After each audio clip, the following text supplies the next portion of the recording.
Unprecedented challenges continue to arise from responding to the COVID-19 pandemic. A new report is out with recommendations for how the government can take action in addressing potential future crises. Richard Greene is a visiting fellow at the IBM Center for the Business of Government. He's co-authored a report with Don Kettle and Catherine Barrett called Managing the Next Crisis, 12 Principles for Dealing with Viral Uncertainty. Rich, welcome to the program. Good morning. Thank you so much. Your report said this, quote, America's unique form of democratic government posed important challenges in combating the virus. What do you mean?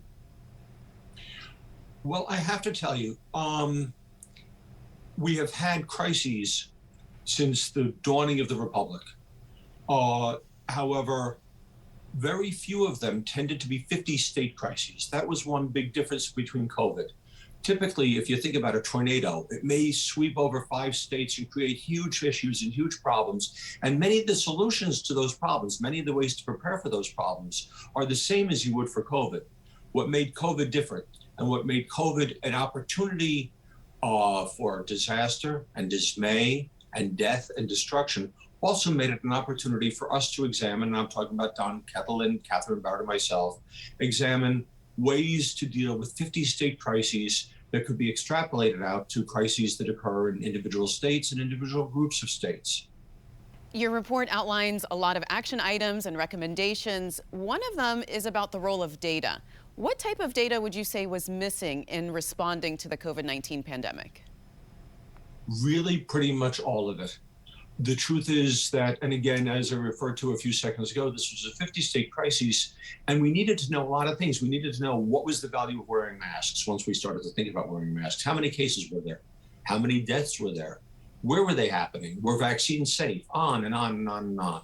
And the answer is that the federal government just did not come through in terms of gathering this kind of data on a 50-state basis so that people could react to it.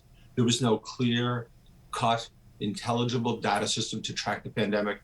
State and local governments tried to step in, but they took a whole variety of approaches to measuring the virus. And one problem when you've got different organizations gathering the data is that you might think that there are different missions going on.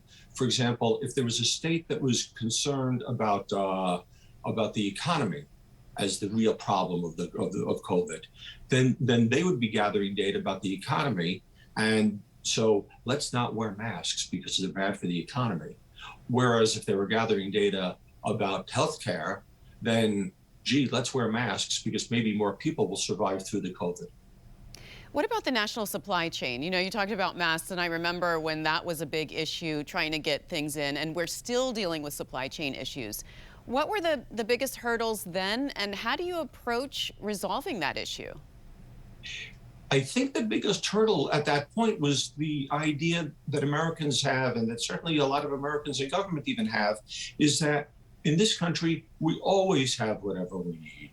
It's always there. And we tend to rely upon individual vendors to supply them for us.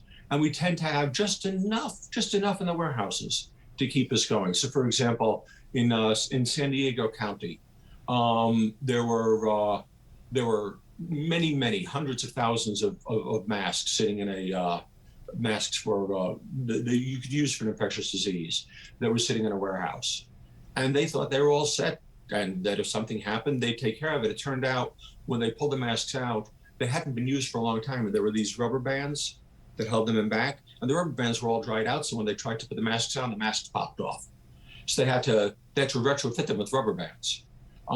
That's a big problem. The truth is that in terms of in terms of the supply chain, there are times when, and I'm quoting from my favorite TV show, which is West Wing. I'm paraphrasing from President Bartlett. And he said, you know, there are times when there are 50 states, and there are times when we're one country and have national needs. And the way I know this, he said, is that Florida didn't fight Germany in World War II or establish civil rights. So the idea and the task of creating workable supply chains falls to the federal government. We can't expect each of the states to do it, because if we do, we'll fall short. And Rich, I wonder about the idea of trust in government. What did the pandemic reveal about that in your study? Well, let me back up a little bit if I can. Um, the issue of trust in government has been going on for an awfully long time. The Pew Charitable Trust did a study back in, I think it was 2017, long before the pandemic.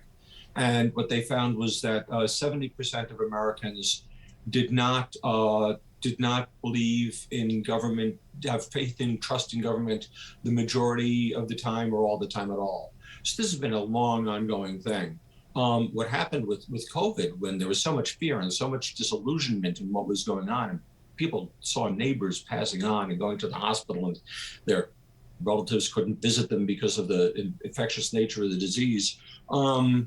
So there was this huge lack of faith that government could do anything about it. And this again is not a new thing. I just want to think back to floods in small towns. You always hear these stories about how there's a flood and the local government announces, gee, let's all evacuate, and people don't evacuate and people drown. So in this case, again, the federal government kind of has to lead in order to create greater trust in government. But the one thing that we learned most was that the most effective communications were those not coming from elected officials, because really, honest to goodness, people just don't trust elected officials. I don't know why. I trust a lot of them. I don't trust all of them. But when you could bring in experts, scientists, local people who were well trusted, those were the people who were trusted, and those were the people through whom the government could communicate most effectively. All right. Well, Rich, thanks so much for sharing your report with us. I appreciate you being on the program.